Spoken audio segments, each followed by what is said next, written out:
ഇനി ഒരു മാസത്തിനുള്ളിൽ തന്നെ നമുക്ക് 3 പരീക്ഷകൾ വരുന്നുണ്ട്. ഫയർമാൻ എക്സാം ഉണ്ട്, അത് കഴിഞ്ഞ് CPOയുടെ എക്സാം ഉണ്ട്, അതും കഴിഞ്ഞ് ASMന്റെ എക്സാം ഉണ്ട്. അപ്പൊ ഈ 3 പരീക്ഷകൾക്കും വേണ്ടിയിട്ടുള്ള മാത്സ് ആൻഡ് മെന്റൽ എബിലിറ്റിയുടെ ഒരു കംപ്ലീറ്റ് റിവിഷൻ സെഷൻ ആയിരിക്കും നമ്മൾ ഈ ഒരു വീഡിയോയിൽ നോക്കാൻ പോകുന്നത്. എൻ്റെ പേര് Ismail Kaladi. Welcome to Xylem PSC YouTube channel. അപ്പൊ ഈ 3 എക്സാംസിന്റെയും സിലബസ് നിങ്ങൾക്ക് അറിയാം. നോർമലി ഒരു LDC അല്ലെങ്കിൽ 10th ലെവൽ മെയിൻസിനൊക്കെ നടക്കുന്ന അതേ ഒരു സിലബസ് തന്നെയാണ് ഈ പരീക്ഷകൾക്കൊക്കെ ഉള്ളത്. ഇപ്പൊ കഴിഞ്ഞ യൂണിഫോം പോസ്റ്റുകളുടെ പരീക്ഷകളിൽ നിന്നുള്ള കുറച്ച് ചോദ്യങ്ങൾ, അതുപോലെ ലേറ്റസ്റ്റ് ആയി നടന്നിട്ടുള്ള കുറച്ച് LDCയുടെ സ്പെഷ്യൽ റിക്രൂട്ട്മെന്റ് പരീക്ഷ ഉണ്ടായിരുന്നു, അതുപോലെ ഡിഗ്രി പ്രിലിംസിന്റെ പരീക്ഷകൾ ഉണ്ടായിരുന്നു. അപ്പൊ ഇതിൽ നിന്നൊക്കെ മിക്സ് ചെയ്തിട്ട് എല്ലാ ടോപ്പിക്കിൽ നിന്നും ഒരു 3-4 ചോദ്യങ്ങൾ ചെയ്യുന്ന രീതിയിലുള്ള ഒരു റിവിഷൻ ആയിരിക്കും ഇത്. അപ്പൊ തീർച്ചയായും എല്ലാവരും ഫുള്ള് കാണാം. ഈ ഒരു സെഷൻ ഉപകാരപ്പെട്ടാൽ എന്ത് ചെയ്യുക, നിങ്ങളുടെ കമന്റുകൾ താഴെ അറിയിക്കുകയും ചെയ്യാം. നമുക്ക് ആദ്യത്തെ ചോദ്യം നോക്കാം. ആദ്യത്തെ ചോദ്യം പലിശയുമായി ബന്ധപ്പെട്ട ചോദ്യമാണ്. അപ്പം ഈ ഒരു ചോദ്യം ശ്രദ്ധിക്കുക. ഒരു തുക ഒരു നിശ്ചിത ശതമാനം സാധാരണ പലിശക്ക് 5 വർഷത്തേക്ക് കൊടുത്തു. 2% കൂടുതൽ പലിശക്ക് കൊടുത്തിരുന്നെങ്കിൽ 5000 രൂപ കൂടുതൽ കിട്ടുമായിരുന്നു എങ്കിൽ നിക്ഷേപ തുക എത്ര? അപ്പൊ നിക്ഷേപിച്ച തുക എന്ന് പറഞ്ഞാൽ എന്താണ്? പ്രിൻസിപ്പിൾ ആണ്. ആ ഒരു ബാങ്കിൽ ഇട്ട പൈസയാണ് നിക്ഷേപ തുക എന്ന് പറയുന്ന സംഭവം. നമ്മൾ ബാങ്കിൽ എത്രയോ ഒരു പലിശക്ക് എന്ത് ചെയ്തു? എമൗണ്ട് ഇട്ടു. ആ ഇട്ടതിനേക്കാളും കൂടുതൽ ഒരു 2% റേറ്റ് കൂട്ടിയിരുന്നെങ്കിൽ എത്ര രൂപ അധികം കിട്ടിയേനെ? 5000 രൂപ അധികം കിട്ടിയേനെ എന്നാണ് പറയുന്നത്. അപ്പൊ പണ്ട് ഉണ്ടായിരുന്ന റേറ്റ് ഓഫ് ഇൻട്രസ്റ്റ് എത്രയാന്ന് നമുക്ക് അറിയില്ല. ആ റേറ്റ് ഓഫ് ഇൻട്രസ്റ്റില് എത്ര കൂട്ടി? ഒരു 2% കൂട്ടി. പിന്നെ ഈ ഒരു എമൗണ്ട് ഇട്ടിട്ടുള്ളത് 5 കൊല്ലത്തിനാണ് എന്നും ക്വസ്റ്റ്യനിൽ പറഞ്ഞിട്ടുണ്ട്. അപ്പൊ സാധാരണ പലിശയുടെ ഒരു പ്രത്യേകത എന്താന്ന് ചോദിച്ചിട്ടുണ്ടെങ്കിൽ അത് പ്യൂർലി പെർസെൻറ്റേജ് ആണ്. നമ്മൾ ബാങ്കിൽ ഒരു എമൗണ്ട് ഇട്ടു, അതിന്റെ ഒരു നിശ്ചിത ശതമാനം എല്ലാ കൊല്ലവും നമുക്ക് ബാങ്ക് തരും. അത് കോൺസ്റ്റന്റ് ആണ്, എപ്പോഴും ഒരേ തുകയാണ് പലിശയായിട്ട് കിട്ടുക. അപ്പൊ ഇവിടെ 2% കൂട്ടി എന്ന് പറഞ്ഞാൽ എല്ലാ കൊല്ലവും 2% കൂട്ടി എന്നാണ് അതിന്റെ അർത്ഥം. അപ്പൊ മൊത്തം എത്ര കൂട്ടിയിട്ടുണ്ടാവും? 5 കൊല്ലം കൊണ്ട് മൊത്തം പലിശയിൽ വന്നിട്ടുണ്ടാവുന്ന ഇൻക്രീസ് 5 × 2% 10% മൊത്തം പലിശയിൽ കൂടിയിട്ടുണ്ടാവും. ആ 10% എന്ന് പറയുന്നത് എത്രയാണ്? ആ 10% എന്ന് പറയുന്നതാണ് ഇവിടെ തന്നിട്ടുള്ള 5000 രൂപ. ആ 10% ഇവിടെ തന്നിട്ടുള്ള 5000 രൂപ. നമുക്ക് വേണ്ടത് ബാങ്കിൽ ഇട്ട പൈസയാണ്, അതായത് പ്രിൻസിപ്പിൾ ആണ്. പ്രിൻസിപ്പിൾ അല്ലെങ്കിൽ നിക്ഷേപ തുക എപ്പോഴും 100% ആയിരിക്കും. അപ്പൊ 10% തന്നിട്ട് 100% ചോദിച്ചാൽ എന്ത് ചെയ്താൽ മതി? നേരെയുള്ള മെത്തേഡ് ക്രോസ് മൾട്ടിപ്ലിക്കേഷൻ ആണ്. പക്ഷെ ഇത് കാണുമ്പോൾ തന്നെ അറിയാം, 10ന് 5000 ആണെങ്കിൽ 100 എന്ന് പറയുമ്പോൾ ഒരു 0 കൂടെ ആ നമ്പറിൽ കൂടും. അപ്പൊ നമ്മുടെ ഉത്തരം 50000 രൂപ, 50,000 ആയിരിക്കും ചോദ്യത്തിന്റെ കറക്റ്റ് ആൻസർ വരുന്നത്. അപ്പൊ ഏതൊരു ശതമാനത്തിൽ നിന്നും വേറൊരു ശതമാനത്തിലേക്ക് മാറ്റാൻ നമുക്ക് യൂസ് ചെയ്യാവുന്ന ഷോർട്ട് കട്ട് മെത്തേഡും കൂടെ ഇതിന്റെ കൂടെ പറയാം. ഇപ്പൊ ഒരു നമ്പറിന്റെ 12% 36 ആണെന്ന് വിചാരിക്കാം. അപ്പൊ അതിന്റെ വേറൊരു ശതമാനം ചോദിച്ചു, അതിന്റെ ഒരു 35% ചോദിച്ചു. അപ്പൊ നമുക്ക് ഇവിടെ ചെയ്യാവുന്ന മെത്തേഡ് ക്രോസ് ആയിട്ട് ഗുണിക്കുക, ഇതിനിങ്ങോട്ടും. അപ്പൊ എന്താണ്? 35 × 36 എന്ന് മേലെ വരും. 35 അല്ലെങ്കിൽ 36 × 35 മേലെ താഴെ ഒരു 12. അതായത് 2 നമ്പേഴ്സ് വരുന്നത് ഏതാണോ അത് മേലെ എഴുതി ഗുണിക്കുക, ഒരു നമ്പർ വരുന്ന വരി താഴെയും എഴുതി ഡിവൈഡ് ചെയ്യാം. ഇതൊന്ന് വെട്ടി ചെറുതാക്കുമ്പോൾ 36ൽ 12 3 തവണ, 3 × 35 ചെയ്യുമ്പോൾ 105 എന്ന് കിട്ടും. 35% 105 ആയിരിക്കും. അപ്പൊ നോർമലി ആ ഒരു പരീക്ഷയുടെ ചോദ്യത്തിന് കൂടെ ശതമാനത്തിന്റെ ഒരു കൺവേർഷനും കൂടെ നമ്മൾ അതിന്റെ കൂടെ പഠിച്ചു മാറിയിട്ടുണ്ട്.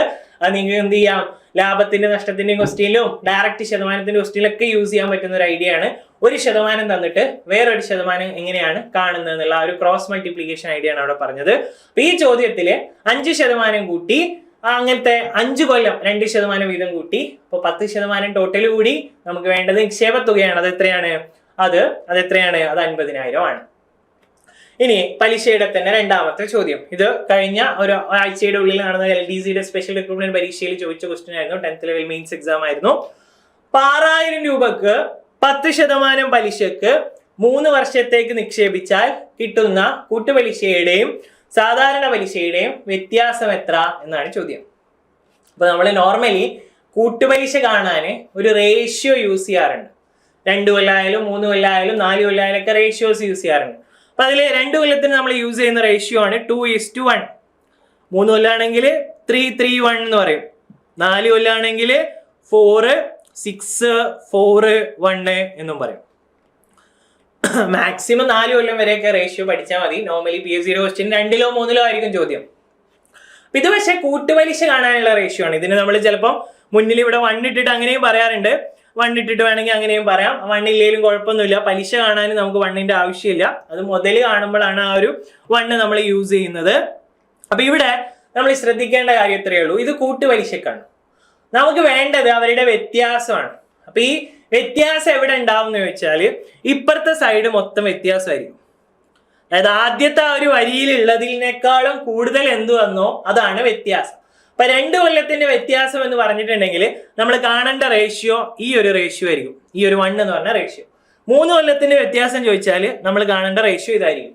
4 കൊല്ലത്തിന്റെ വ്യത്യാസം ചോദിച്ചാൽ ഇത്രയും കാണേണ്ടി വരും. കൂട്ടുപലിശ കാണുന്ന അതേ സ്റ്റെപ്പിൽ തന്നെ ആ കഷ്ണങ്ങൾ എടുത്താൽ നമുക്ക് നേരെ വ്യത്യാസം കിട്ടും. അപ്പൊ അതെങ്ങനെയാണ് ഈ ചോദ്യത്തിൽ യൂസ് ചെയ്യുന്നത് നോക്കാം. 3-3-1 അവസാനത്തെ 2 കഷ്ണമാണ് നമ്മൾ എടുക്കുന്നത്. ആദ്യത്തെ കഷ്ണം ഒഴിവാക്കി, അത് സിമ്പിൾ ഇൻട്രസ്റ്റ് ആയിട്ട് വരും. അപ്പൊ എക്സ്ട്രാ വരുന്നത് ആ 3-1 എന്ന് പറഞ്ഞ രണ്ടാമത്തെ പാർട്ടുകളാണ്. അപ്പൊ അത് കണ്ടെത്താം. നമുക്ക് എങ്ങനെയാണ് വരുന്നത് കണ്ടെത്താം. അപ്പൊ ആദ്യം തന്നെ എന്ത് ചെയ്യാം, 6000 രൂപയുടെ 10% കാണാം. 10% ഓഫ് 6000. 6000ന്റെ 10% എത്ര? 6000ന്റെ 10% 600. അടുത്തത് 10% ഓഫ് 600. 600ന്റെ 10% എത്രയാ? 60. അടുത്തത് 10% ഓഫ് 60. 60ന്റെ 10% 6 ആണ്. ഇതിൽ നമുക്ക് വേണ്ടത് ആദ്യത്തേത് ഒഴിവാക്കുക, അത് ആവശ്യമില്ല. 3-3-1 എന്ന് പറയുമ്പോൾ നമ്മൾ ഇതിനെ 3 കൊണ്ട് മൾട്ടിപ്ലൈ ചെയ്യും, ഇതിനെയും 3 കൊണ്ട് മൾട്ടിപ്ലൈ ചെയ്യും, ഇതിനെ 1 കൊണ്ട് മൾട്ടിപ്ലൈ ചെയ്യും. അതില് ആ ഒരു രണ്ടാമത് വരുന്ന 2 എണ്ണമാണ് വ്യത്യാസമായിട്ട് എടുക്കുന്നത്. അപ്പൊ ഇതിന് 60 × 3 ചെയ്താൽ 180, 6 × 1 80, 180 6 186 രൂപ. ഓപ്ഷൻ ഡി ആയിരിക്കും 3 കൊല്ലത്തിന്റെ പലിശ.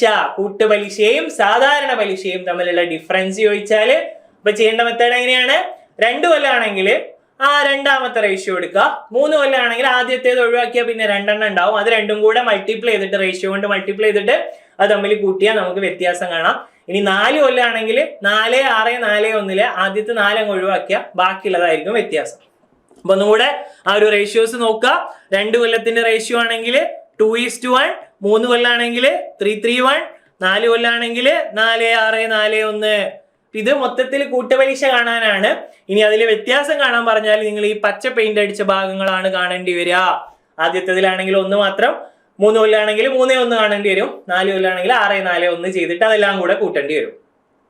അപ്പൊ സാധാരണ പലിശയുടെയും കൂട്ടുപലിശയുടെയും 2 ഇമ്പോർട്ടൻറ്റ് ചോദ്യങ്ങൾ നോക്കി. ഇനി അടുത്ത നമ്മൾ നോക്കാൻ പോകുന്ന ടോപ്പിക് പ്രോഗ്രഷൻസ്, ശ്രേണികൾ, സമാന്തര ശ്രേണികളുമായി ബന്ധപ്പെട്ട ഒരു 2-3 ചോദ്യങ്ങൾ, ഏറ്റവും പുതിയ ചോദ്യങ്ങൾ തന്നെ നോക്കാം. അപ്പൊ ക്വസ്റ്റ്യൻ നോക്കാം. ഒരു സമാന്തര ശ്രേണിയുടെ 12ാം പദത്തിന്റെയും 22ാം പദത്തിന്റെയും തുക 100 ആയാൽ ആ ശ്രേണിയുടെ ആദ്യത്തെ 33 പദങ്ങളുടെ തുക എത്ര? അപ്പൊ ഇവിടെ 2 പദങ്ങൾ കൂട്ടിയാലുള്ള ഒരു സംഭവമാണ് തന്നിട്ടുള്ളത്.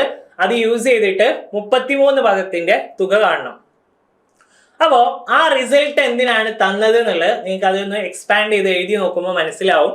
അതായത് 12ാം പദത്തിന് നമുക്ക് ഡിഫൈൻ ചെയ്യാം A+11D എന്ന് പറയാം. A+11D ആണ് 12ാമത്തെ പദം. ആദ്യത്തെ പദം +11D. ഇനി 22ാമത്തെ പദം എങ്ങനെ വരിക? A+21D. ഇത് രണ്ടും കൂടെ കൂട്ടുമ്പോൾ എയും എയും കൂട്ടി 2A ആയി. 11 21 കൂട്ടി എത്രയായി? 32D എന്നും കിട്ടി.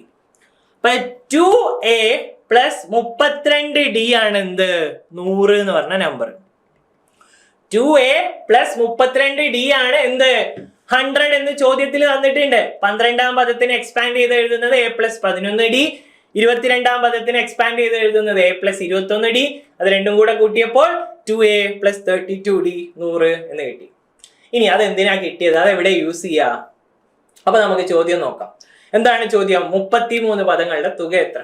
അപ്പൊ നോർമലി ഒരു സമാന്തര ശ്രേണിയുടെ തുക കാണാനായിട്ട് നമ്മൾ ഉപയോഗിക്കുന്ന ഇക്വേഷൻ, ജനറൽ ഇക്വേഷൻ ഇങ്ങനെയാണ്: n/2, n എന്ന് പറഞ്ഞാൽ പദങ്ങളുടെ എണ്ണം, ഇൻറ്റു 2A, A എന്ന് പറഞ്ഞാൽ ആദ്യത്തെ പദം, n-1 ഇൻറ്റു D ആണ് അതിന്റെ ഇക്വേഷൻ ആയിട്ട് വരുന്നത് അല്ലേ? അപ്പൊ ഇതിൽ n-ന്റെ വില 32 പദങ്ങളാണ്. അപ്പൊ n-ന്റെ വില ഇട്ട് കൊടുക്കുമ്പോൾ 33/2 2A, n-1 എന്ന് പറയുമ്പോൾ 32D എന്ന് വരും. കാരണം എയും ഡി ഒന്നും നമ്മുടെ കയ്യിലില്ല. അപ്പൊ അത് എക്സ്പാൻഡ് ചെയ്ത് എഴുതുമ്പോൾ ഇങ്ങനെയാണ് വരിക: 33/2 × 2A + 32D. ഇപ്പൊ നിങ്ങൾക്ക് മനസ്സിലായിട്ടുണ്ടാവും എന്തിനാണ് നമ്മൾക്ക് ആദ്യം തന്ന ആ ഒരു സംഭവം തന്നത് എന്ന്. കാരണം എന്താ, ആ 2a + 32d ഇവിടെ ഉണ്ട്, അത് ഓൾറെഡി കിട്ടിയിട്ടുണ്ട്. അപ്പൊ നമ്മള് ആ ചോദിച്ച ക്വസ്റ്റ്യൻ എക്സ്പാൻഡ് ചെയ്ത് നോക്കുമ്പോൾ നമുക്ക് ആദ്യം തന്ന ആ ഒരു റിസൾട്ട് അവിടെ ആവശ്യം വന്നിട്ടുണ്ട്. അപ്പൊ നമ്മൾ ചെയ്യേണ്ടത് തുക കാണാൻ എന്ത് ചെയ്താൽ മതി, 33/2 ആ 2a + 32d പകരം 100, അതിന്റെ വില 100 ആണ് കിട്ടി, അപ്പൊ 100 ഇട്ട് കൊടുത്തു. അപ്പോ 33/2 × 100, 100ഉം 2 വെട്ടി 50 ആയി. 33 × 50 ചെയ്യുമ്പോൾ 1650, ഓപ്ഷൻ ബി എന്ന് കിട്ടും. അപ്പൊ സമാന്തര ശ്രേണിയുടെ അത്യാവശ്യം നല്ലൊരു ക്വസ്റ്റ്യൻ ആണ്. SCERT 10ാം ക്ലാസ്സിലൊക്കെ ബേസ് ചെയ്തിട്ടുള്ള ഒരു ചോദ്യമാണ്. 2 പദങ്ങളുടെ തുക തന്നു, എന്നിട്ട് വേറൊരു 33 പദങ്ങളുടെ തുക ചോദിച്ചു. ആദ്യത്തെ പദത്തിന്റെ ആ ഒരു എക്സ്പാൻഷൻ കണ്ടെത്തി, അതെന്താണ്, 2a + 32d ആണ്. അത് 100 ആണെന്ന് കിട്ടി. അത് കിട്ടുന്ന വേറെ റിസൾട്ട് അപ്പുറത്തുണ്ട്. അപ്പൊ 2a + 32d പകരം 100 ഇട്ട് കൊടുത്തു. നമ്മുടെ ഉത്തരം എത്രയായി, 1650. ഓപ്ഷൻ ബി ആയിരിക്കും ഈ ചോദ്യത്തിന്റെ ഉത്തരമായിട്ട്, സമാന്തര ശ്രേണിയുടെ ഉത്തരമായിട്ട് വരുന്നത്. സമാന്തര ശ്രേണിയെ ബന്ധപ്പെടുത്തിയിട്ട് കഴിഞ്ഞ CPO ചോദിച്ചൊരു ക്വസ്റ്റ്യൻ നോക്കാം. കഴിഞ്ഞ CPO വന്നൊരു ക്വസ്റ്റ്യൻ, ഒരു സമാന്തര ശ്രേണിയിലെ 7ാം പദം 0, 27ാം പദം 60 എങ്കിൽ 17ാം പദം എത്രയാണെന്ന് ചോദിച്ചു. അപ്പൊ ഇവിടെ നമുക്ക് ഇതിനെ നീട്ടി വലിയ മെത്തേഡിലേക്ക് പോവാം. പക്ഷെ അതിനേക്കാളും എളുപ്പത്തിലൊരു സംഭവം ഉണ്ട്. എന്താണ്, 7th ടേം ഇവിടെ ഉണ്ട്, പിന്നെ 27th ടേം ഇവിടെ ഉണ്ട്. ഇതിന്റെ 17th ടേം ആണ് ചോദിച്ചത്. 17th ടേം ആണ് ചോദിച്ചത്. അപ്പൊ 7th ടേമിൽ നിന്ന് 17th ടേമിലേക്ക് എത്താൻ എത്ര വ്യത്യാസം ഉണ്ടാവും, 10 ടേംസ് മുന്നോട്ട് പോവാണ്. അതേപോലെ 27ൽ നിന്ന് 17ലേക്ക് പോവാനും 10 ടേംസ് പിന്നോട്ട് പോവാണ്. അപ്പൊ ഇവിടെയൊക്കെ ഉള്ള വ്യത്യാസം, ഇതും 10d ആയിരിക്കും, ഇതും 10d ആയിരിക്കും. അതായത് 7ന്റെയും 27ന്റെയും കറക്റ്റ് മിഡില് നടുവിലുള്ള പദമാണ് 17ാമത്തെ പദം. അപ്പൊ നടുവിലുള്ള പദം കാണാൻ എന്ത് ചെയ്താൽ മതി, ആവറേജ് എടുത്താൽ മതി. 7 ഉണ്ട് 27 ഉണ്ട്. നിങ്ങൾ 7ഉം 27ഉം കൂട്ടി പകുതി എടുത്തു നോക്കിയാൽ 7ഉം 27ഉം കൂട്ടി പകുതി എടുത്താൽ 17 ആവും. 34/2 17. അപ്പൊ ആ 2 പദങ്ങളുടെയും നടുവിലുള്ള ഒരു പദമാണ് നമ്മളോട് ചോദിച്ചിട്ടുള്ളത്. അപ്പൊ അത് കാണാൻ ആ മെത്തേഡ് തന്നെ പോയാൽ മതി. എന്ത് ചെയ്താൽ മതി, ആ 7ാം പദവും ആ 27ാം പദവും കൂടെ കൂട്ടി അതിന്റെ പകുതി എടുക്കാം. 0 + 60/2. അപ്പൊ നമുക്ക് കിട്ടും 17ാം പദം 30 ആണ് എന്ന് കിട്ടും. എത്ര കിട്ടുക, 17ാം പദം 30 ആണ് എന്ന് കിട്ടും. ഇനി വേറൊരു വഴിയുള്ളത്, 27ാം പദവും 7ാം പദവും തമ്മിലുള്ള ഡിഫറൻസ് നോക്കാം. അത് കുറച്ചും കൂടെ ലെങ്തി ആണ്. അതായത് 7ാം പദവും 27ാം പദവും തമ്മിലുള്ള ഡിഫറൻസ് നോക്കിയാൽ നമുക്ക് കിട്ടും 20d ആണ് ആ ഡിഫറൻസ്. 20 പൊതുവ്യത്യാസം ഉണ്ടാവും. 20 പൊതുവ്യത്യാസം 60 - 0 60 എന്ന് കിട്ടും. 20d 60 ആണെങ്കിൽ ഡിയുടെ വില 60/20, പൊതുവ്യത്യാസം 3 എന്ന് കിട്ടി. അപ്പൊ ആ പൊതുവ്യത്യാസം വെച്ച് വേണമെങ്കിൽ അത് സബ്സ്റ്റിറ്റ്യൂട്ട് ചെയ്തിട്ടും ചെയ്യാം, പക്ഷെ അത് കുറച്ചും കൂടെ ലെങ്തി ആയിരിക്കും. ഇവിടെ കറക്റ്റ് മിഡിലാണ് ചോദിച്ചത്. അപ്പൊ നിങ്ങൾ ആ മെത്തേഡ് തന്നെ മതി, ആ നടുവിലെ പദം എടുക്കുന്ന ഐഡിയ യൂസ് ചെയ്തിട്ട് ചെയ്യാം. നമ്മുടെ കറക്റ്റ് ആൻസർ 30 എന്നായിരിക്കും ഇവിടെ കിട്ടുക. സമാന്തര ശ്രേണിയുടെ ഒരു ചോദ്യം കൂടെ നോക്കാം. ഇതും കഴിഞ്ഞ ഒരു യൂണിഫോം ആ ഒരു ലെവലിൽ വന്ന ക്വസ്റ്റ്യൻ ആയിരുന്നു. ഒരു സമാന്തര ശ്രേണിയുടെ 15ാം പദം 35, 35ാം പദം 15 ആയാൽ പൊതുവ്യത്യാസം എത്ര? ഈ ടെക്സ്റ്റ് SCERT ഉള്ള മോഡലാണ്. അതായത് ഇത്രാമത്തെ പദം, അതായത് ഇപ്പൊ xth ടേം y, അതേപോലെ yth ടേം x ആണ്, നേരെ തിരിച്ചാണ് തന്നിട്ടുള്ളതെന്ന് വിചാരിക്കാം. ഇങ്ങനെ തന്നാൽ കണ്ണുമൂട്ടി എഴുതിക്കോ, ഇതിന്റെ പൊതുവ്യത്യാസം -1 ആയിരിക്കും. 15ാം പദം 35, 35ാം പദം 15 ആണെങ്കിൽ ഒരു സംശയമില്ല, പൊതുവ്യത്യാസം -1 ആയിരിക്കും. അത് ഇങ്ങനത്തെ എന്ത് നമ്പർ തന്നാലും പൊതുവ്യത്യാസം -1 തന്നെ ആയിരിക്കും. പിന്നെ വേറെ എക്സാമ്പിൾ, 5ാം പദം 12, 12ാം പദം 5 എന്നും തന്നു.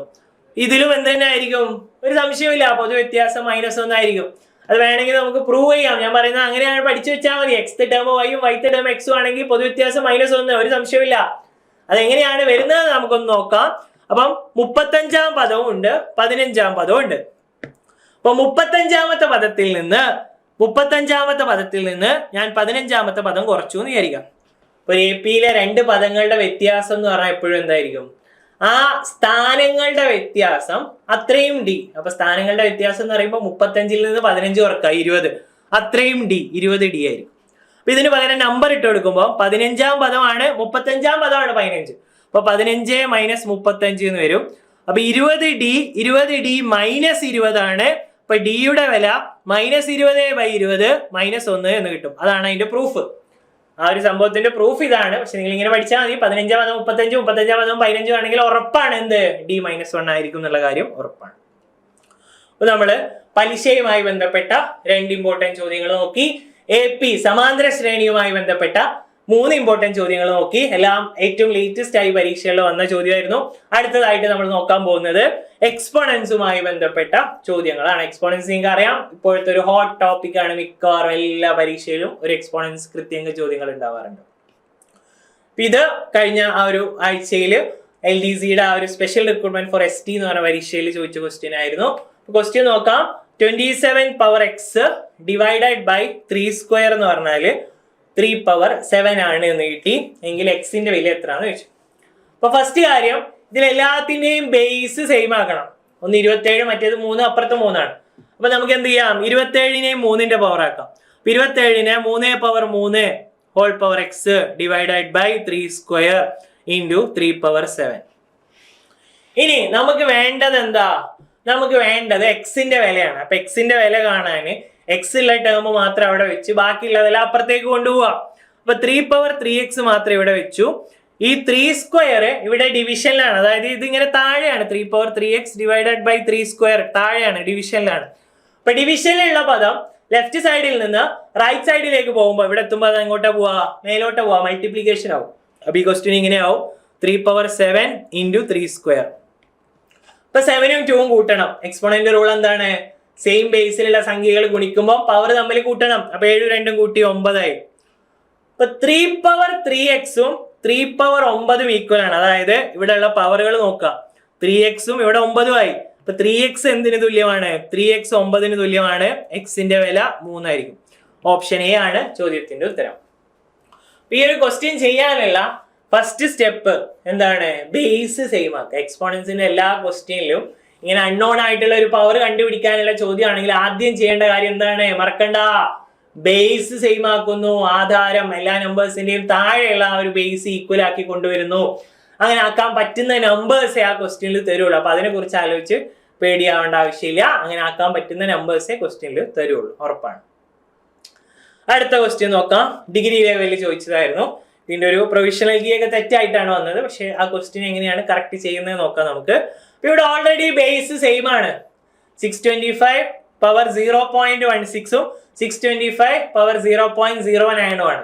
അപ്പൊ നമുക്ക് എന്താണ്? ബേസ് സെയിം ആയതുകൊണ്ട് മേലെയുള്ള പവേഴ്സ് തമ്മിൽ കൂട്ടാം. 0.16ഉം 0.09ഉം കൂട്ടി എത്രയായി?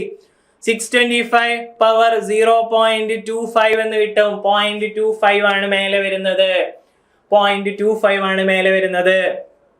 അപ്പൊ 0.25നെ നമുക്ക് എങ്ങനെ മാറ്റാം? ഡെസിമൽ ആണ്, ദശാംശമാണ്. 0.25നെ നമുക്ക് മാറ്റാം 25/100. വെട്ടി ചെറുതാക്കുമ്പോ 1/4. അതായത് 625ന്റെ മേലുള്ള പവർ 1/4 ആണ്. 625ന്റെ മേലുള്ള പവർ 1/4 ആണ്. 1/2 ആണ് പവർ എങ്കിൽ നിങ്ങൾക്ക് അറിയാം സ്ക്വയർ റൂട്ട്, വർഗ്ഗമൂലം എടുക്കാനാണ്. 1/3 ആണ് പവർ എങ്കിൽ അറിയാം ക്യൂബ് റൂട്ട് എടുക്കാനാണ്. അപ്പൊ 1/4 എന്ന് പറഞ്ഞാൽ ആക്ച്വലി 4ാമത്തെ റൂട്ട് എടുക്കാനാണ്. അപ്പൊ ഒരു നമ്പറിന്റെ 4ാമത്തെ റൂട്ട് എടുക്കാൻ ചിലപ്പോൾ നിങ്ങൾക്ക് അറിയണ്ടാവില്ല. അപ്പൊ നിങ്ങൾ അറിയുന്ന രീതിയിൽ ബേസിനെ സിംപ്ലിഫൈ ചെയ്താൽ മതി. ഒന്നെങ്കിൽ 625നെ 25ന്റെ സ്ക്വയർ എന്ന് എഴുതാം, അല്ലെങ്കിൽ 5 പവർ 4 എന്ന് എഴുതാം. ഏത് രീതിയിൽ എഴുതിയാലും നിങ്ങൾ കറക്റ്റ് ഉത്തരത്തിലേക്ക് എത്തും. ഞാൻ 5 പവർ 4 എന്നുള്ള രീതിയിൽ എഴുതുന്നു ഇതിനെ. അതായത് 5നെ 4 തവണ ഗുണിക്കുമ്പോൾ 625 എത്തുക. 625 എന്ന് പറഞ്ഞാൽ 5 × 5 × 5 × 5 ആണ്. അപ്പൊ അതിന്റെ മേലെ 1/4. 5/4 ഉണ്ട്, 5 പവർ 4 ഉണ്ട്. അതിന്റെ മേലെ വേറൊരു പവർ, പവറിന്റെ മേലെ പവർ. പവറിന്റെ മേലെ പവർ എന്ന് എന്താ ചെയ്യാ? പവേഴ്സ് തമ്മിൽ മൾട്ടിപ്ലൈ ചെയ്യുന്നു. 4ഉം 1/4 മൾട്ടിപ്ലൈ ചെയ്യുന്നു. 4ഉം 1/4 മൾട്ടിപ്ലൈ ചെയ്താൽ എത്ര ആവും? 4 × 1/4 1 തന്നെ ആവും. 5 പവർ 1. ഇതിന്റെ ഉത്തരം 5 തന്നെ ആയിരിക്കും. ഇനി ഇതേ സംഭവം നിങ്ങൾക്ക് 25 വെച്ച് ചെയ്താലും ഉത്തരം ഇത് തന്നെ കിട്ടും. അതായത് 625 പവർ 1/4 എന്നുള്ളതിനെ ഞാൻ 25ന്റെ സ്ക്വയർ എന്ന് എഴുതി. അതിന്റെ മേലെ 1/4. 25ന്റെ സ്ക്വയർ അതായത് 2 × 1/4 വെട്ടി ചെറുതാക്കുമ്പോൾ 1/2 എന്നാവും. അപ്പൊ 25 പവർ 1/2 എന്ന് വരും. മുമ്പ് പറഞ്ഞതാണ് 1/2 ആണ് പവർ എങ്കിൽ അതിനർത്ഥം ഇതിന്റെ റൂട്ട് കാണാനാണ്, വർഗ്ഗമൂലം സ്ക്വയർ റൂട്ട് കാണാനാണ്. 25ന്റെ സ്ക്വയർ റൂട്ട് 5. ഓപ്ഷൻ എ ആയിരിക്കും കറക്റ്റ് ആൻസർ വരുന്നത്. Option A. റെഡിയാണല്ലോ? ഇനി നമുക്ക് എന്ത് ചെയ്യാം, വേറെ കുറച്ച് മോഡലിലുള്ള ക്വസ്റ്റ്യൻസിലേക്ക് പോവാം. അപ്പൊ 3 ഭാഗങ്ങളിൽ ഇമ്പോർട്ടന്റ് ചോദ്യങ്ങൾ നോക്കി. 1 പലിശ, 2 നമ്മൾ എന്ത് ചെയ്തു, 2 നമ്മൾ സമാന്തര ശ്രേണിയിലെ ചോദ്യങ്ങൾ നോക്കി. അത് കഴിഞ്ഞ ശേഷം കൃത്യങ്ങളുടെ ചോദ്യങ്ങൾ നോക്കി. ഇനി ഇപ്പം ഒരു 2-3 പരീക്ഷകളിൽ വന്ന ഒരു ടൈപ്പ് ആയിരുന്നു ക്രോസ് മൾട്ടിപ്ലിക്കേഷനിൽ സോൾവ് ചെയ്യുന്ന ഒരു സംഭവം, ഒരു ക്വസ്റ്റ്യൻ. കഴിഞ്ഞ ലേറ്റസ്റ്റ് LDC സ്പെഷ്യൽ റിക്രൂട്ട്മെന്റിൽ വന്നു, അതിന് മുന്നേ ഡിഗ്രിയുടെ പ്രിലിംസിൽ വന്നു, അതിലൊക്കെ വന്ന ഒരു ടൈപ്പാണ്. അപ്പൊ ഇങ്ങനെയാണ് ചോദ്യം. 15 നോട്ട്ബുക്ക് 330 രൂപക്ക് വാങ്ങിയാൽ 418 രൂപക്ക് എത്ര നോട്ട്ബുക്ക് വാങ്ങാം? അപ്പൊ ഇങ്ങനെ എഴുതേണ്ടതെന്ന് വെച്ചാല് 15 നേരെ 330 എഴുതാം. ഇവിടെ നമുക്ക് അറിയില്ല എത്രയാണെന്ന്, അതിന് നേരെ 418.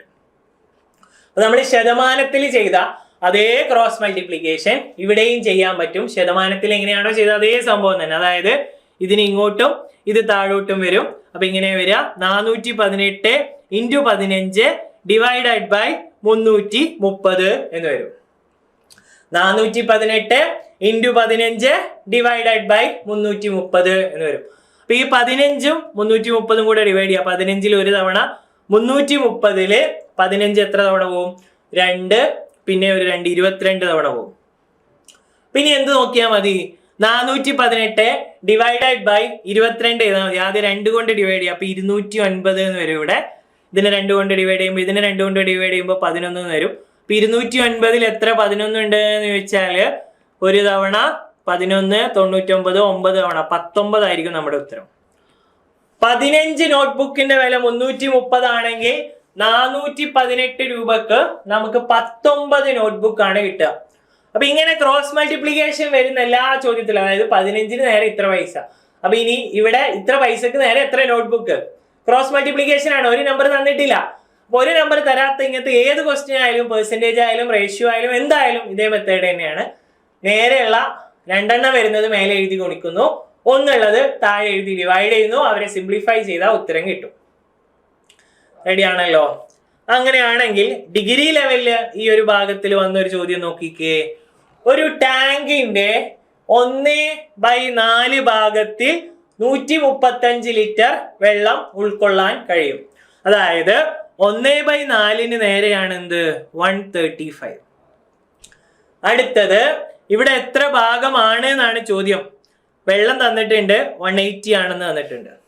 1/4 എന്ന് പറഞ്ഞാൽ 135 ആണെങ്കിൽ 180 എന്ന് പറഞ്ഞാൽ എത്ര ഭാഗമാണ് എന്നാണ് ചോദ്യം. ഒരു സംശയവും ഇല്ല, നേരത്തെ ചെയ്ത അതേ പരിപാടി തന്നെയാണ്. ക്രോസ് മൾട്ടിപ്ലിക്കേഷൻ ആണ് ചെയ്യേണ്ടത്. ഈ നമ്പർ ആണ്, എത്ര ഭാഗം എന്നുള്ള ആ ഒരു നമ്പറാണ് കണ്ടെത്തേണ്ടത്. അപ്പൊ എന്ത് ചെയ്താൽ മതി? ഇതിനിങ്ങോട്ടും ഇതിനിങ്ങോട്ടും. അപ്പൊ 1/4 × 180 മേലെ വരുന്നു, താഴെ 135ഉം വരുന്നു. അപ്പൊ ഇത് വെട്ടിയപ്പോ 45 ആയി. 45 ഒന്നും കൂടെ ചെറുതാക്കുമ്പോൾ എന്താവും? 45 1/3 എന്ന് വരും. 1/4 ഭാഗമാണ് 135 എങ്കിൽ, 1/4 ഭാഗമാണ് 135 എങ്കിൽ 180 എന്ന് പറയുന്നത് 1/3 ഭാഗമായിരിക്കും. 1/3 ഭാഗമായിരിക്കും എന്ത്? 180 ലിറ്റേഴ്സ് എന്ന് പറയുന്നത്. അപ്പൊ ഇത് രണ്ടും ഒരേ പാറ്റേൺ ആണ്. അതായത് ഒരു സംഭവം ഇത്രയാണ്, വേറൊരു സംഭവം എത്രയായിരിക്കും, അതിന് പ്രൊപ്പോർഷണൽ ആയിട്ടുള്ള കാര്യമാണ്. ക്രോസ് മൾട്ടിപ്ലിക്കേഷൻ മെത്തേഡിൽ വളരെ ഈസി ആയിട്ട് സോൾവ് ചെയ്യാൻ പറ്റും. അതല്ലാതെ ഫുൾ ഇപ്പൊ 1/4 ആകുമ്പോൾ ആ ഫുൾ ടാങ്ക് എത്രയാണ്, അങ്ങനെ ഒന്നും പോകേണ്ട ആവശ്യമില്ല. ഇവിടെ എന്താ ചെയ്തത് അതേ കാര്യം തന്നെ ഇതിലും ചെയ്യാം. ഫ്രാക്ഷൻ ആയാലും കുഴപ്പമില്ല, ഡെസിമൽ ആയാലും ഒന്നും കുഴപ്പമില്ല. ആ രീതിയിൽ സോൾവ് ചെയ്യാവുന്ന ഒരു ക്വസ്റ്റ്യൻ ആയിരുന്നു. അപ്പൊ ഇത് ഇപ്പം ഒരുപാട് പരീക്ഷകളിൽ വരുന്ന ഒരു മോഡൽ ചോദ്യമാണ് ഈ ഒരു ക്രോസ് മൾട്ടിപ്ലിക്കേഷനിൽ ചെയ്യുന്നത്. പിന്നെ നമുക്ക് സിലബസിലെ എല്ലാവർക്കും ബുദ്ധിമുട്ടുള്ള വേറൊരു ഭാഗം ഏതാണ്? ജോമെട്രി. ജോമെട്രി അങ്ങനെ ഫുൾ അങ്ങ് ഒഴിവാക്കി വിടുകയും ചെയ്യും കുറെ പേര്. അങ്ങനെ കുറെ ഇക്വേഷൻ ഉണ്ടാവും, പഠിച്ച ബുദ്ധിമുട്ടാണെന്നൊക്കെ പറഞ്ഞിട്ട്. അങ്ങനെ ഒഴിവാക്കുമ്പോഴുള്ള പ്രശ്നം, ആകെ 10 മാർക്കാണ് മാക്സിമം എബിലിറ്റി ഉള്ളത്. ചില പരീക്ഷകൾക്ക് 3-4 മാർക്ക് തന്നെ ജോമെട്രി വരാറുണ്ട്. ഇപ്പൊ കഴിഞ്ഞ APOയില് 4 ക്വസ്റ്റ്യൻ ജോമെട്രി ബേസ്ഡ് ആയിരുന്നു. അപ്പൊ ആ 4 മാർക്ക് എനിക്ക് തൊടാനേ പറ്റൂല, പോയി. ആ 4 മാർക്ക് പോയി, കിട്ടാവുന്ന മാർക്കായിരിക്കും. അപ്പൊ അങ്ങനെ ജോമെട്രി ഫുൾ ആയിട്ട് ഒഴിവാക്കുന്നത് അത്ര നല്ല ബുദ്ധിയല്ല. അതിൽ സെലക്റ്റീവ് ആയിട്ട് ചോദിക്കുന്ന കാര്യങ്ങൾ കൂടുതൽ സർക്കിള്, അതുപോലെ എന്തൊക്കെയാണ് ചോദിക്കുന്നത്? സർക്കിളാണ് ചോദിക്കുന്നത്, അതുപോലെ സ്ക്വയർ ഒരുപാട് ചോദിക്കുന്നുണ്ട്. അതൊക്കെയാണ് സ്ഥിരം വരുന്ന കുറെ സാധനങ്ങൾ. അപ്പൊ അതെങ്കിലും അറ്റ്ലീസ്റ്റ് ആ ഇക്വേഷൻസ് എങ്കിലും പഠിച്ചു വെക്കുക. 2Dയിലുള്ള 3Dയും അതുപോലെ തന്നെയാണ്. ഇപ്പൊ 2D ആണ് ഈ ഒരു ലെവലിൽ കൂടുതൽ 2Dയിലെ ചോദ്യങ്ങൾ 2D ജോമെട്രി ചോദ്യങ്ങളാണ് വരുന്നത്. അപ്പൊ നമുക്ക് അങ്ങനെ വന്ന ഒരു 3 ചോദ്യങ്ങൾ ഈ അടുത്ത് വന്ന ചോദ്യങ്ങൾ നോക്കാം. അപ്പൊ ഫസ്റ്റ് ക്വസ്റ്റ്യൻ, 16 സെന്റിമീറ്റർ വശമുള്ള ഒരു സമചതുരത്തിനെ വളച്ചു 10 സെന്റിമീറ്റർ വീതിയുള്ള ഒരു ചതുരമാക്കി മാറ്റിയാൽ അതിന്റെ വിസ്തീർണം എത്ര? ഇവിടെ നമുക്ക് അറിയുന്ന ഒരു കാര്യം, ഒരു സമചതുരം ഉണ്ട്, സെന്റിമീറ്റർ 16 ആണ്, അതിനെ വളച്ചൊരു ചതുരാക്കി. അപ്പൊ ഒരു കാര്യം ഈക്വൽ ആയിരിക്കും, എന്ത്? രണ്ടിന്റെയും ചുറ്റളവ് ഈക്വൽ ആയിരിക്കും, വേറെ ഒന്നും ഈക്വൽ ആവില്ല. അപ്പൊ ഇവിടെ നമുക്ക് 16 ആണെങ്കിൽ 16 16 16, ഇവിടെ ഒരു സൈഡ് 10 എന്നാണ് തന്നിട്ടുള്ളത്. അപ്പൊ നമുക്ക് പറയാം 4a is equal to 2 into L plus B. രണ്ടിന്റെയും ചുറ്റളവാണ് സെയിം, വേറെ ഒന്നും സെയിം അല്ല. അപ്പൊ 4a എന്ന് പറയുമ്പോൾ 4 ഇൻറ്റു 16 64, അപ്പുറത്ത് 2 ഇൻറ്റു എൽ പ്ലസ് ബി, അതിൽ എൽ തന്നിട്ടില്ല, ബി മാത്രമേ തന്നിട്ടുള്ളൂ, ബി 10 ആണ് തന്നിട്ടുണ്ട്. അപ്പൊ നമുക്ക് അങ്ങോട്ട് ഡിവൈഡ് ചെയ്യുമ്പോൾ കിട്ടും, അങ്ങോട്ട് ഡിവൈഡ് ചെയ്യുമ്പോൾ 32 is equal to L plus 10 എന്ന് വരും. അപ്പോ എല്ലിന്റെ വില 32ൽ നിന്ന് 10 കുറച്ചു 22. അപ്പൊ ഇവിടെ നമുക്ക് കിട്ടി, എന്ത് കിട്ടി? നീളം 22 ആണെന്ന് കിട്ടി. ഇത് 22 ആണ്. അപ്പോൾ ഇത് കറക്റ്റ് ആയിട്ട് ഇതിലേക്ക് എത്തുള്ളൂ. രണ്ട് സൈഡ് 22ഉം അപ്പുറത്തെ രണ്ട് സൈഡ് 10 ആണെങ്കിൽ നമുക്ക് ടോട്ടൽ 64 എന്ന് പറഞ്ഞ നമ്പറിലേക്ക് എത്തുള്ളൂ. അവിടെ 64 ചുറ്റളവ്, ഇവിടെയും അതേ ചുറ്റളവായിരിക്കും. അതായത് വളച്ച് മാറ്റുമ്പോൾ ഇപ്പൊ നമ്മൾ കയറാന്ന് വിചാരിക്കും, ഒരു കയറിന് നമുക്ക് ഏത് ഷേപ്പിലും ആണെങ്കിലും വെക്കാം. കയറിനെ ഞാൻ ചതുരാക്കി വെച്ചു, ആ കയറിനെ തന്നെ ഞാൻ വട്ടാക്കി വെച്ചു. അപ്പോൾ ഇതിൽ ഈക്വൽ ആവുന്നത് അവരുടെ ചുറ്റളവുകളാണ്. അപ്പൊ ചുറ്റളവുകൾ തമ്മിൽ ഇക്വേറ്റ് ചെയ്തു, നീളവും വീതിയും കിട്ടി. നീളം കിട്ടി, വീതി ഓൾറെഡി തന്നിട്ടുണ്ട് 10 ആണെന്ന്. അപ്പൊ വിസ്തീർണം ചോദിച്ചാൽ ഒരു ചതുരത്തിന്റെ വിസ്തീർണം എന്താണ്? നീളം ഇൻറ്റു വീതി, L into B, L into B 22 into 10 220 centimetre square. Option A LDCയിൽ തന്നെ വന്ന ചോദ്യമാണ്, സ്പെഷ്യൽ റിക്രൂട്ട്മെന്റിൽ. ഒരു സൈഡില് ചതുരമായിരുന്നു, അതിനെ വളച്ച് എന്താക്കി, സമചതുരത്തിനെ വളച്ച് ചതുരമാക്കി. ഇപ്പൊ രണ്ടിന്റെയും ചുറ്റളവ് സെയിം ആണ്, 4aയും 2l പ്ലസ് ബിയും ഈക്വൽ ആണ്. അതിൽ നമുക്ക് തന്നിട്ടുള്ളത് എൽ പ്ലസ് ബിയിൽ തന്നിട്ടുള്ളത് ബി ആണ്. ബി വീതി തന്നിട്ടുണ്ട്, എൽ പ്ലസ് 10 എന്ന് വരും ഇവിടെ. അപ്പൊ 2 അങ്ങോട്ട് പോകുമ്പോൾ 32 ആയി, 32 എൽ പ്ലസ് 10 ആയി, എല്ലിന്റെ വില 22 എന്ന് കിട്ടി.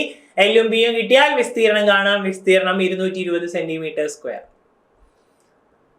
റെഡിയാണ് എന്ന് വിചാരിക്കുന്നു. അതേ മോഡലില് ഡിഗ്രിയിൽ വന്ന ഒരു ക്വസ്റ്റ്യൻ എന്ന് പറഞ്ഞിട്ടുണ്ടെങ്കിൽ, ഒരു കാറിന്റെ ചക്രത്തിന്റെ വ്യാസം 77 സെന്റിമീറ്റർ ആണ്. വ്യാസമാണ്, ഒരു സർക്കിളിന്റെ ഡയമീറ്റർ ആണ് ഇവിടെ, വ്യാസമാണ് തന്നിട്ടുള്ളത്. സർക്കിളിന്റെ വ്യാസം മൊത്തത്തിലുള്ള ഈ ഒരു നീളമാണ് വ്യാസം, അത് 77 ആണ് തന്നിട്ടുണ്ട്. 1000 പ്രാവശ്യം കറങ്ങുമ്പോൾ, ഇപ്പൊ ഒരു ടയർ ഒരു വട്ടം ഫുള്ള് കറങ്ങി എന്ന് പറഞ്ഞാൽ അത് അതിന്റെ ചുറ്റളവാണ്. ഒരു ചുറ്റളവ് ഫുള്ള് പോയി എന്നാണ് അതിന്റെ അർത്ഥം. ഇംഗ്ലീഷിൽ സർക്കംഫറൻസ് എന്ന് പറയുന്ന സംഭവം. അപ്പൊ അങ്ങനെ 1000 തവണ കറങ്ങി. ഇപ്പൊ ചുറ്റളവ് കാണാനുള്ള ഇക്വേഷൻ എന്താ?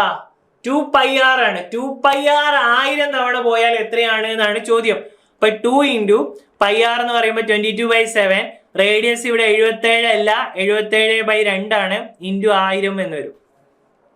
അതായത് സർക്കംഫറൻസ് ചുറ്റളവ് 2πr ആണ്.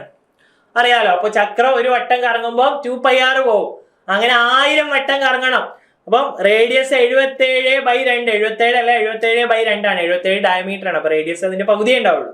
അപ്പൊ 77/2 into 22/7 into 2 into 1000. 2πr into 1000 ആണ് നമ്മൾ സോൾവ് ചെയ്തെടുക്കേണ്ടത്. അപ്പൊ ഇത് വെട്ടി ചെറുതാക്കുമ്പോൾ 2 ക്യാൻസൽ ചെയ്തു. 77ല് 7 11 തവണ പോയി. വെട്ടി ചെറുതാക്കുമ്പോൾ 242 ഇൻറ്റു 1000 3 0. ഇത്രയും സെന്റിമീറ്റർ ആയിരിക്കും. ഇത്രയും സെന്റിമീറ്റർ ആയിരിക്കും എന്ത് 1000 കറങ്ങുമ്പോൾ കിട്ടുന്നത്.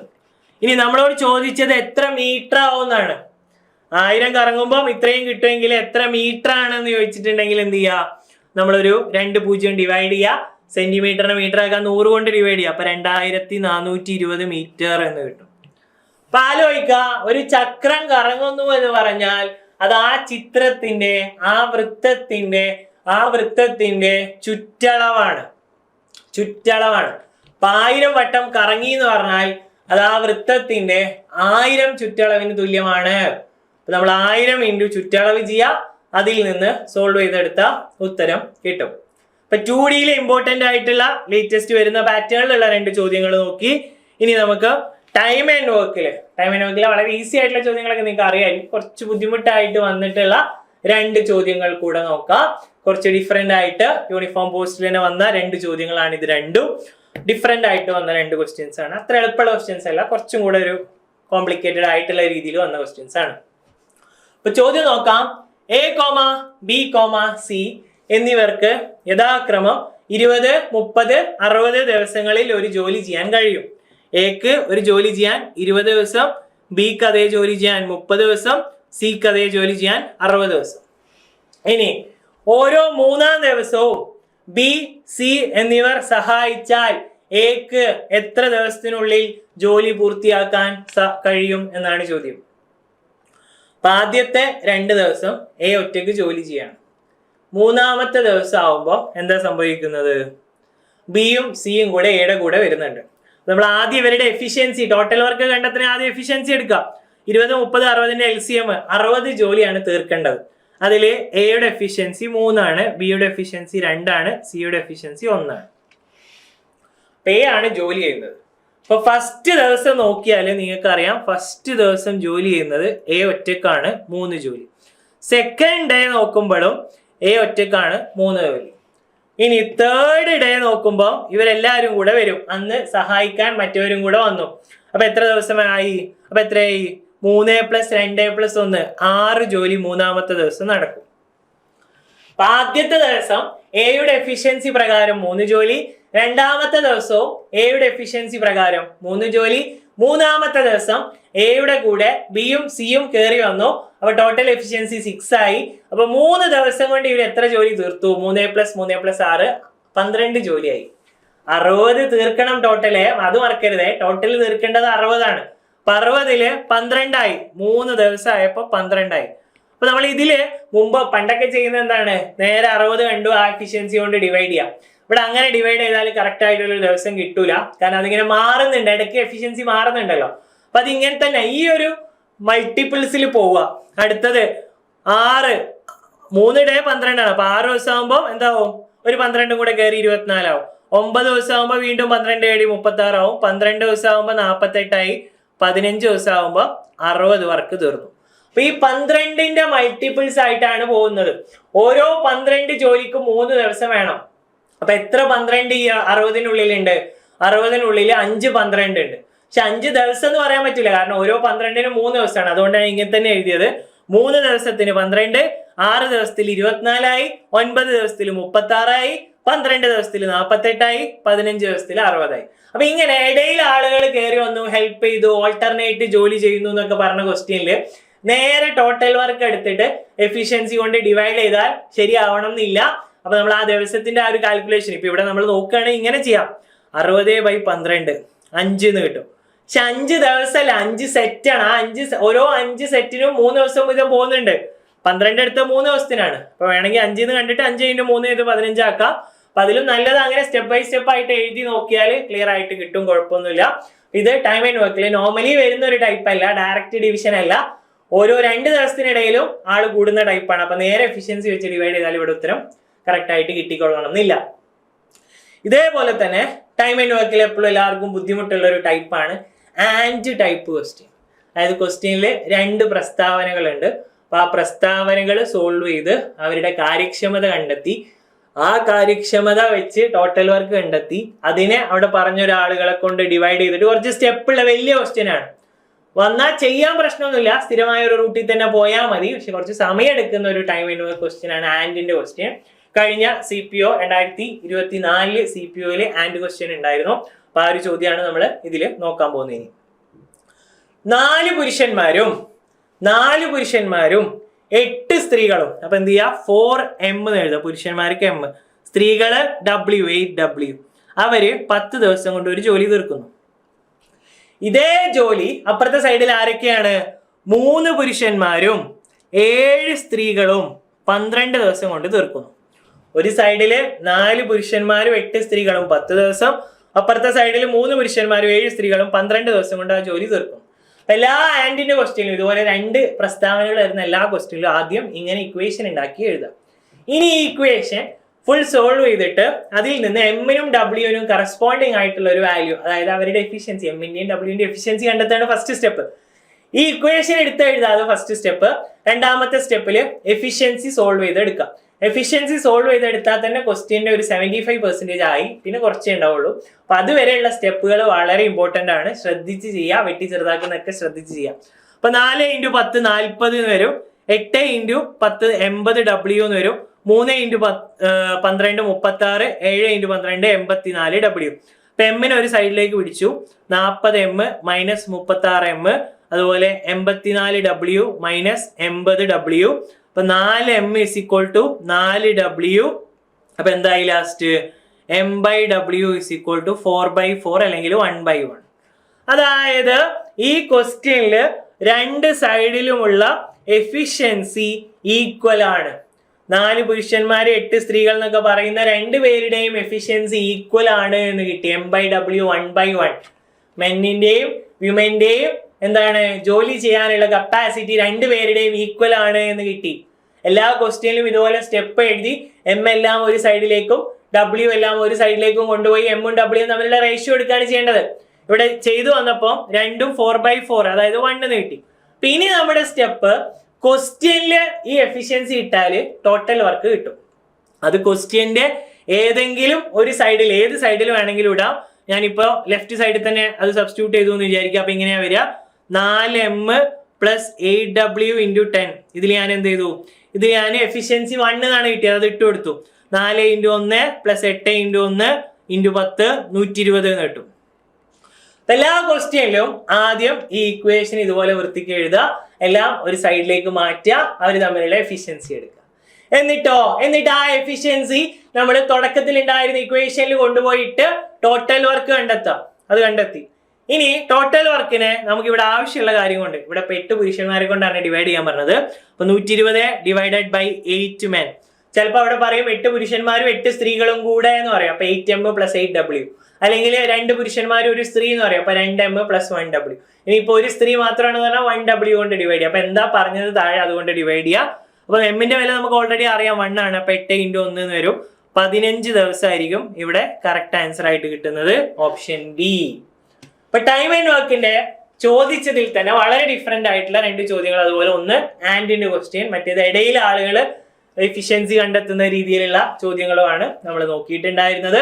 ഇനി നമുക്ക് മെന്റൽ എബിലിറ്റിയിൽ ഏറ്റവും കൂടുതൽ റിപ്പീറ്റ് അടിച്ചു വരുന്ന ഒരു ക്വസ്റ്റ്യൻ എന്ന് പറഞ്ഞാൽ കലണ്ടറിൽ കൊല്ലം മാത്രം മാറുന്ന ക്വസ്റ്റ്യൻ. കൊല്ലം മാത്രം ജസ്റ്റ് മാറിപ്പോവാണ്, വേറെ ഒന്നും മാറുന്നില്ല. ഡേ ഒക്കെ സെയിം ആണ്, കൊല്ലം മാത്രം മാറുന്നത്. ഇപ്പൊ ലേറ്റസ്റ്റ് കുറെ പരീക്ഷയിൽ അതാ കണ്ടത്.